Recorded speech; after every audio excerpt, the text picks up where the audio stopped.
Hello anh em, cuối tuần rồi, mời anh em đi cùng tôi khám phá một trong những câu chuyện bí ẩn và ám ảnh nhất từng làm cộng đồng game thủ đứng ngồi không yên, cái kết của Five Nights at Freddy. Đây không chỉ là một tựa game sinh tồn mà còn là một mê cung của những bí mật đen tối, những linh hồn bị mắc kẹt và những âm mưu khiến cho người ta phải rùng mình. Và mọi thứ tưởng chừng như đơn giản, nhưng không hề nha. Sorry anh em, vì tôi đang bị viêm họng cho nên giọng hơi có vấn đề, anh em thông cảm nha. Ok, game là dễ, hãy để tôi giới thiệu game cho anh em. Còn hay dở như thế nào thì tùy anh em cảm nhận nha. Giờ thì bắt đầu video thế nào.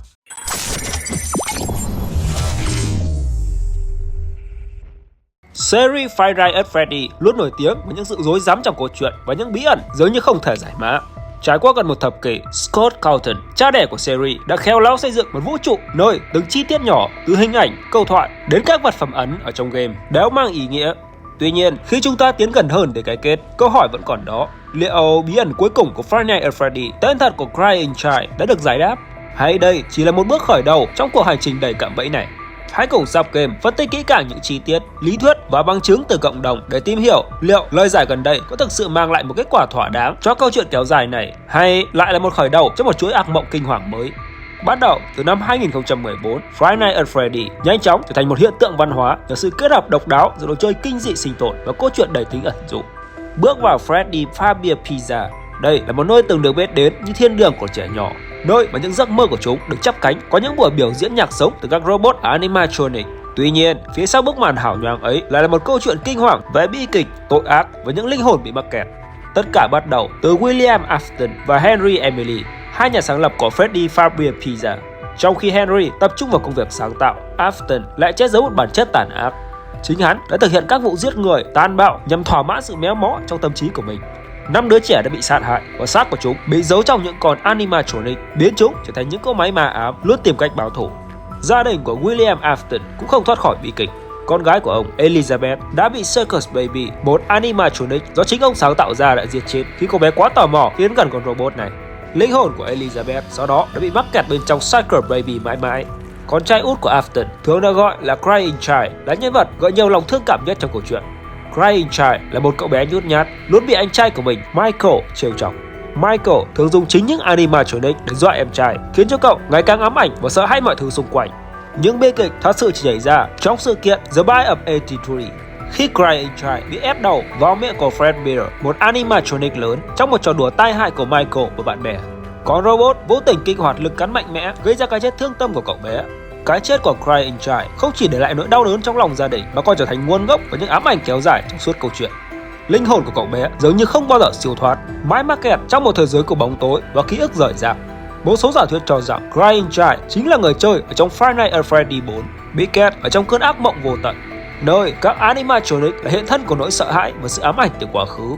Những giấc mơ kinh hoàng ấy phản ánh sâu sắc tâm lý bị tổn thương của cậu bé khi cậu phải đối mặt với những con robot đáng sợ trong những căn phòng tối tăm. William Afton sau những vụ giết người đã tạo ra một loạt các animatronic chết chóc hơn nhằm tiếp tục thực hiện các kế hoạch tàn bạo, nhưng cuối cùng chính hắn cũng trở thành nạn nhân của một trong những thiết bị của mình. Trong một tai nạn, William bị mắc kẹt trong bộ đồ Spring Bonnie, sau này được gọi là Spring Trap. Bộ đồ không chỉ nghiền nát cơ thể của hắn mà còn biến hắn trở thành một thực thể bị nguyền rủa, nơi mà sự sống và cái chết hòa trộn. Tuy cơ thể của hắn mục nát theo thời gian, nhưng linh hồn của hắn thì vẫn dai dẳng, tiếp tục ám ảnh tất cả những gì có liên quan đến Freddy Fazbear Pizza. Câu chuyện của William không kết thúc với cái chết của hắn. Trong Ultimate Custom Night, hắn bị nhốt ở trong một vòng lặp vô tận, một địa ngục cá nhân, nơi mà các animatronic không ngừng tra tấn hắn. Đây được coi như sự trừng phạt dành cho tất cả những tội ác mà hắn đã gây ra, một sự trả giá cho tham vọng và sự tàn bạo không giới hạn. Freddy Fazbear Pizza không ngừng phát triển, nhưng bóng tối từ quá khứ thì vẫn tiếp tục lan tỏa. Trong tựa game Security Breach, chúng ta đã gặp một nhân vật mới, Gregory, và Freddy Fazbear phiên bản hiện đại hơn, Glam Rock Freddy. Nhưng dù có vẻ bề ngoài thay đổi, bóng ma từ quá khứ vẫn không biến mất. Vanny, một kẻ bị thao túng bởi Richard, phiên bản kỹ thuật số của William Afton, tiếp tục âm mưu đưa bóng tối trở lại. Five Nights at Freddy không chỉ là một câu chuyện kinh dị với những con robot giết người, nó còn là một bức tranh đầy bi kịch với tham vọng, tội lỗi và sự chuộc tội. Những sự kiện xảy ra tại Freddy Fazbear Pizza không chỉ để lại nỗi ám ảnh cho các nhân vật trong trò chơi mà còn khơi dậy sự tò mò bất tận cho cộng đồng game thủ. Câu chuyện về Crying Child là một phần không thể thiếu, phản ánh nỗi đau mất mát và mong manh của tuổi thơ trong một thế giới đầy rẫy những cạm bẫy chết chóc. Liệu mọi bí mật đã được giải đáp hay vẫn còn là những lớp màn chưa được vén lên? Câu trả lời thì vẫn nằm trong tay Scott Cawthon, người đã thiết kế nên tựa game này. Không biết ông ta đã nghĩ ra được cái kết thật sự cho game này hay chưa? từ những giả thuyết ban đầu về các vụ án trẻ em mất tích, danh tính của các linh hồn trong animatronic cho đến nguồn gốc của Golden Freddy hay vai trò của Michael Afton. Five Nights at Freddy đã xây dựng một cộng đồng fan hâm mộ nhiệt huyết, không ngừng giải mã những câu đố ẩn giấu trong từng khung hình.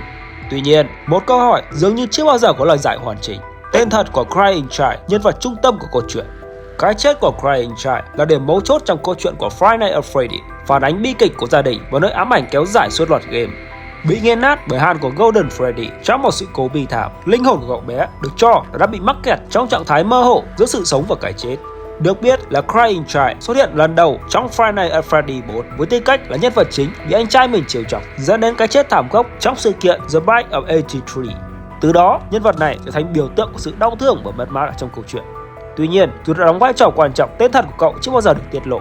Bên cạnh đó, những manh mối trong Survival Logbook, cuốn sách chứa đựng nhiều gợi ý về câu chuyện đã dẫn dắt cộng đồng đến gần hơn với danh tính của Crying Child.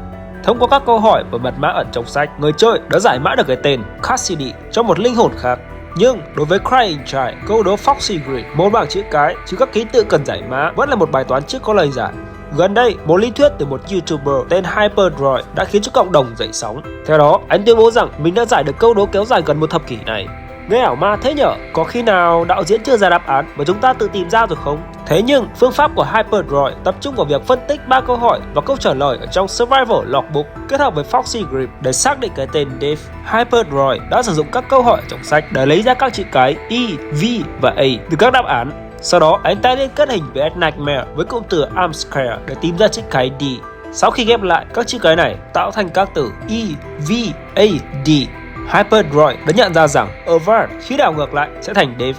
Phát hiện này gây xôn xao bởi đây là lần đầu tiên một lý thuyết giải thích Foxy Grid một cách logic và đầy đủ. Nhiều người tin rằng đây là lời giải cuối cùng từ cho danh tính của Crying Child. Tên David hay Dave rất phổ biến vào những năm 1970, 1980, trùng khớp với dòng thời gian của câu chuyện. Điều này mang lại cái cảm giác chân thực và gần gũi hơn cho nhân vật. Cái tên David trong tiếng Hebrew có nghĩa là người được yêu thương. Điều này phản ánh mối quan hệ đầy bi kịch giữa Crying Child và cha của mình, William Afton. Dù có bị lơ là và cuối cùng dẫn đến cái chết, Crying Child vẫn là trung tâm của nỗi ám ảnh và sự chuộc tội trong hành động của William. Một người cha luôn bị ám ảnh bởi câu nói I will put you back together. Cha sẽ ghép con trở lại hoàn chỉnh. Mặc dù lý thuyết của Hyperdroid rất hấp dẫn, nhưng không phải ai cũng đồng ý. Một số người đã cho rằng cái tên Dave quá đơn giản và không xứng tầm với một câu chuyện phức tạp như Five Nights at Freddy. Những người ủng hộ lý thuyết này thì lại cho rằng đây là lần đầu tiên một lời giải có sự liên kết chặt chẽ với các gợi ý từ Scott Cawthon. Việc sử dụng Foxy Grid để giải mã, một số fan lâu năm overthinking hơn cảm thấy rất thất vọng bởi vì họ mong đợi một cái tên phức tạp hoặc ý nghĩa sâu sắc hơn. Họ cho rằng Dave có thể là một cách chơi chữ hoặc một cái bẫy để khiến cộng đồng mắc sai lầm. Liệu việc tìm ra Crying Child có đồng nghĩa với việc chúng ta đã đến được cái kết của Five Nights at Freddy? Thật ra thì là không hẳn.